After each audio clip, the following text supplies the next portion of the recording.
Well, let's start another one. There's the old TR4. And as you noticed the other day, it had a leaky wheel cylinder. I just got these. TR4 flat piston. I bet they're not. I bet they're not flat piston. I think those were rendered illegal at one point. The piston it holds the shoe in place. Let's see if I'm right on this.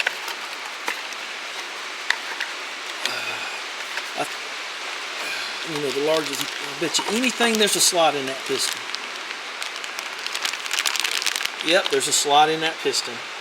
Good, I figured there would be. This is the place that sends candy. Ugh, yuck. Well, I'll take it up to the house so the mice won't get hold of it. Ugh, throw that right away. What is this? Gummy clusters. We'll throw that in the can. Alright, so we'll put this over here because I can't do anything with this until I finish that. So that's have to sit for a couple days. I know that looks funny, but I wanted some lower profile tires. Bring it down a little bit more like it needed it, but it did.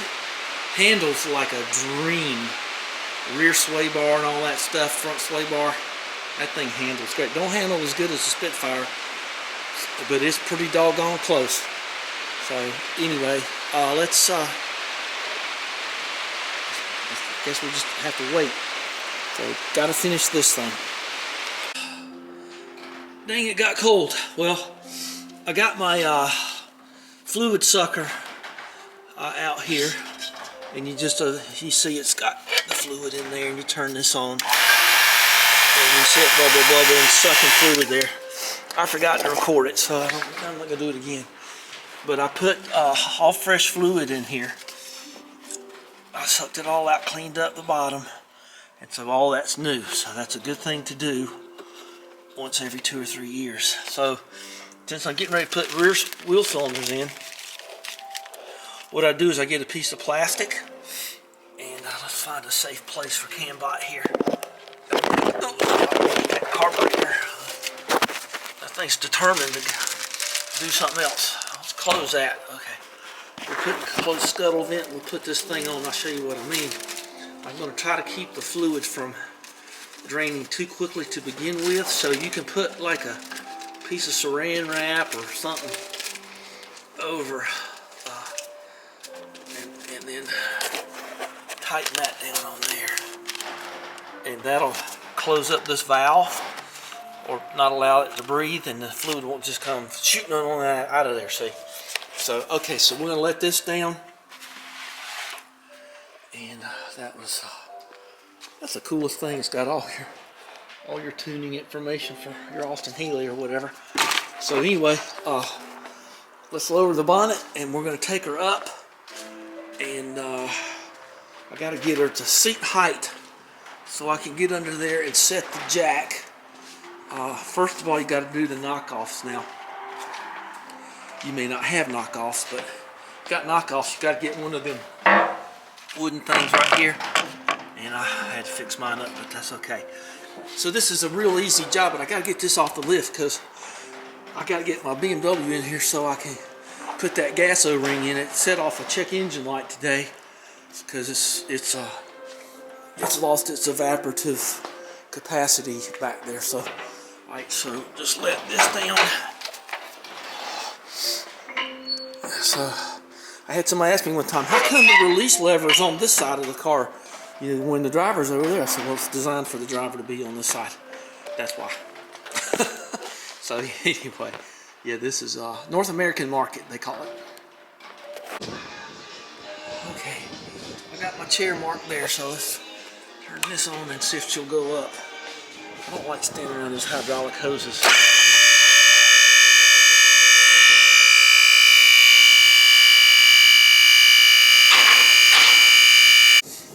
Okay, just get it high enough to get. Now, one of the things I did this one time too. I was up north. So remember, the left side is left hand thread, the right hand side is right hand thread. So you flip this over, but One day I was out there and I was whacking on this and hit the fender. What a dummy, but I did that and I kind of knocked some paint off, but it didn't dent anything, which was good. Okay, I need ears protection and stuff like that, so let's put these in too, because I don't want this thing rolling off. A good time to look around for any kind of fuel leaks or anything. The exhaust is tight and wrapped up with that stuff. So the hard part here is you don't have much room. So, and this is a narrow car. So I'm going to use this pad on this one and nothing on this side. And this is a solid differential. It's not an IRS, so.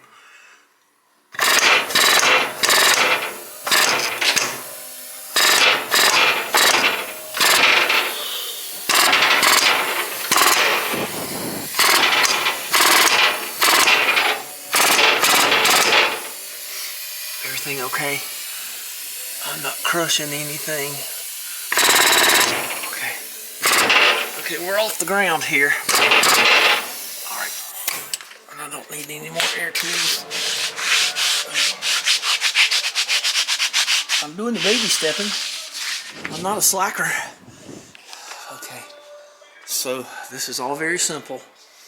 You just take this off and you put it somewhere very clean. Don't put it under the car because dirt will fall into it, okay? So that powder coating's holding up pretty good. Alright. Okay. So just put them over here on something. Okay. Yeah, those wheels took some weight. You can grease up your splines here if you feel like it. Good time to check tire pressure and all that. Let me go get my lamp and stuff and we'll have to, that's a pretty good working height. So the handbrake is off and let's get the adjusters in. That's a 1/4 inch as I remember. And we'll, look at that, say. Sure is pretty. Okay, I'm always looking at the sky, aren't I? Well, it's because it's pretty. Alright, let's see. That's a 1/4 inch. And I used to have a wrench just for that. It was pretty. I don't know. There's one oh, that one's just fine. Oh, that's kind of nice. I kind of like that one. Okay. So let's get the brake adjuster out. And, oh, I need glasses because the spring's in here, so I need to go get some safety glasses for sure. Okay. So because this is a wire wheel, you got to take these off. TR4. So let's knock them out of there. And you got to take this hub off. Keep this clean too, okay? Real clean. You don't want them splines getting dirt in them because your wheels will... Actually, I've seen them where they'll just strip out and the wheels won't even move. So look at your shock right there. Mine aren't going to leak because they're full of, don't have hydraulic fluid in them. They have, say it with me, contact cement. Because it works.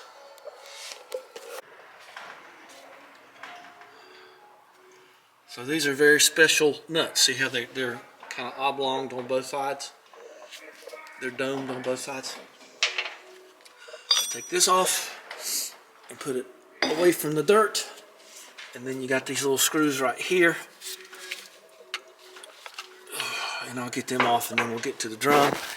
Just stay with me here. It shouldn't take me long. Okay, cracky.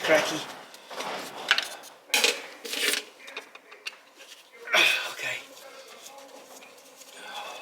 A lot of discussion on why these screws hold these drums on because the wheels hold them on. But my belief is, of course, that it's just a matter of when it's going down the assembly line. Those brakes are pretty tight. Oh, look how dirty they are. Well, you can't look because you can't see nothing. Yeah, well, see, that's where the fluid's been leaking out on. It'd be fine. So, you take these out and you go down here. And so, yeah, you can see it just dripping right out of there. That thing can't have 1,000 miles on it or less. It's just a matter of time. So good thing I got a whole fresh box right here, brake clean. It'll be fine. Well, yeah, I knew what it was, but anyway. All right, let's take it apart. And I'm going to leave my adjuster alone, I think. So, I don't know. Most people will get new shoes. Look at those things. See, there's no mileage on this thing. Because I mean, you can't drive these cars much anymore because people are crazy. Okay, so you got to take your emergency brake or handbrake or parking brake or whatever you want to call it off, because you got to slip everything on. Now, this thing comes with. Okay, so we're ready to go there. This thing comes with that little rubber boot back there. You're wasting your time. It'll never hold up and you never get it on there right. So let's get this outside and da-da-da. Hadn't seen him do that in a long time, have you? Okay, all you gotta do now, is already sprayed all this off, is you just fold these over and you don't have to have a special tool for brake springs. You just, this one's a little different because you got the handbrake thing, but we're going to, hopefully that has the bore written, pressed on it somewhere. I don't know. We'll find out in a minute. But just this is so simple. You don't need to have a big fight. Just look where they go. Here, here, here, here. So they're on the furthest dots. Okay. And these don't really have a leading trailing. See, there's not, there's the same distance all the way around. Now, you could go back to the grinder and put a little bit of a bevel on that, but I don't see any reason in that even. It looks like, oh, it's got a little bit of a bevel to it. Okay, so I don't have to, it's enough of one anyway. Well, I had all my grease in the right spot, had the high temperature grease. Now you got to get them shims out. So go ahead and your emergency brake is captured in here, and you can see which way that goes. I'll measure those and make sure they're the same. Be fine one way or the other. But before you do anything, take your brake fitting loose. And memory serves, I think it's a 7/16. It could be a 3/8. I don't remember right offhand. Too much stuff here. Let's see. No, it's not 7/16. It is a 3/8. Okay, just crack it loose and then just put it back. And move your shoes. Don't let your shoes get any more brake fluid on them than they already had. Now see, when you do all that, this thing is designed to go back and forth. When you pull the emergency brake in, when it wears in, it's designed to slide. And there should be 3 clips back there. Sometimes there's just 2. It's like they're not going to be going anywhere, But still, you try to do things right. This is the remainders of that Mountain Gladiola, the dust shield. Don't waste your money on them unless you really, I do try to do things right. But anyway, they always fail. It's just a crazy system. And, and make sure these don't fall out on you when you're doing this stuff, because sometimes that'll fall out and you won't know it. So they do come out. They're funky looking little devils too. They've got, if you've never seen a brake adjuster on these old British cars, there's a conical screw back there, and that's good. And so when you adjust them, see how it's got that angle on it? So as the screw comes out, it pushes it out. So you kind of got a double reaction. So that conical screw is right back there. And just make sure, might want to put a rubber band around them if you feel like it. So, and when you put the shoes back on, put this one on first, the bottom one. And then you don't have to worry about it falling out when you're doing the other, just the way I do it, I don't know how many, maybe 75, 100 times I've done these. So I've learned all the tricks. Okay, so I have all 3 clips in here. So when I pull this one out, that one goes, see how they interlock? It's kind of interesting. So put them in the order that they go. This got to go in there with the tabs facing out, so it'll catch on these. So what'll happen now is you should be able to just pull back on this and get your emergency brake thing out. If you want to take it out, you really don't have to. But I think I will. So you just pull it out that way. Make it the way it goes, obviously. And then we're going to quick change this, and we'll have this new one on there in just a minute. And okay, so well, let's see how much fluid I lose.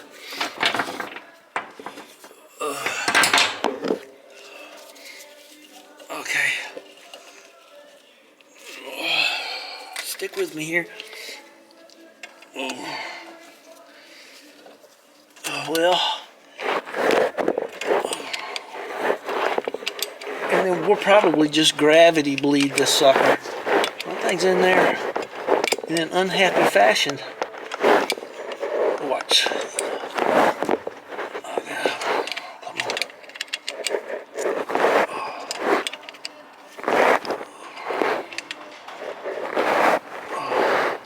That's pretty chalky. I'm kind of surprised by that.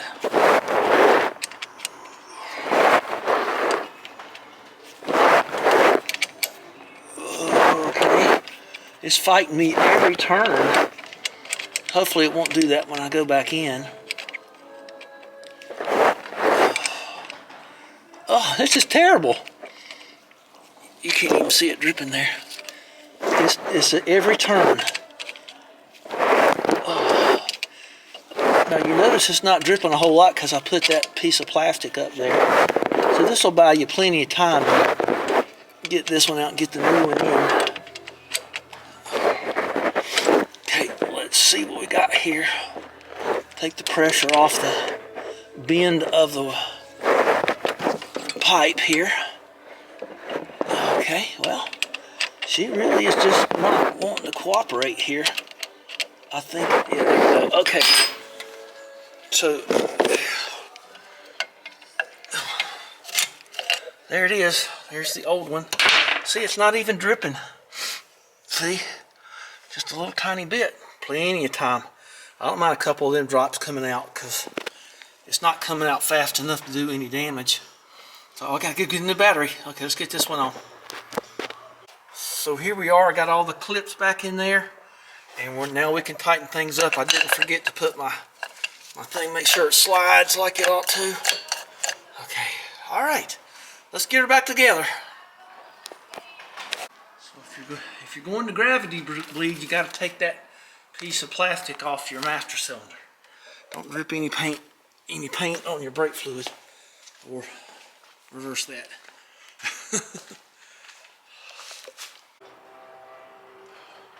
You can more or less do this with your hands. It's pretty easy. So we got this in here, we got that in there, we got your brake thing going. You can see it, everything's moving around as it should. All right, let's put the wheel back on it, then we'll take her up, drop her down, all that stuff, and other side rinse and repeat. If I change one, I change two generally, so I recommend you do the same thing. Okay, let's see what the brake pedal's like and the emergency brake. Emergency brake's fine, and the brake pedal is just right there. Can't ask for better than that. 501. That means it's time to give me a thumbs up. And we'll be talking to you later. So, okay, well, we'll let it sit over there for a while. I gotta move stuff around. I gotta get the other car on here. So I got 40 minutes of daylight left. So cool. All right, bye-bye. Thanks for spending time with me.